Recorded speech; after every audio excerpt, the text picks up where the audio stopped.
না না, পায়েসটা একদমই জন্মদিন বা পয়লা বৈশাখ উপলক্ষে বানিয়েছিলাম না। পায়েসটা বানিয়েছিলাম আমাদের জন্মদিন উপলক্ষে। ভাবছো তো আমাদের মানে কার? আমাদের মানে আমার আর হাজব্যান্ডের। সেম ডেটেই জন্মদিন, তবে সালটা আলাদা।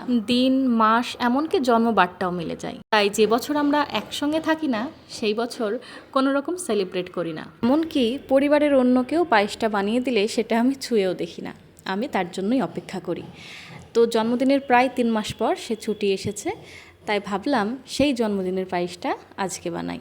যদিও জন্মদিনটা অনেক দিন আগেই পেরিয়ে গেছে, তবু এই দিনটার অপেক্ষায় ছিলাম, যেদিন ও বাড়ি ফিরবে সেদিন দুজনে মিলে পায়েসটা একসাথে বসে খাবো। আর ডেটা যেহেতু শীতের সময় ছিল, তাই গুড়টা কিন্তু সেই 3 মাস ধরে ফ্রিজের মধ্যেই রেখে দিয়েছিলাম, আর সেটা ভালো ছিল। তাই আজকে বানিয়ে ফেললাম গুড়ের পায়েস। তার সঙ্গে বেশ কিছুটা ড্রাই ফ্রুটও দিয়ে দিয়েছি।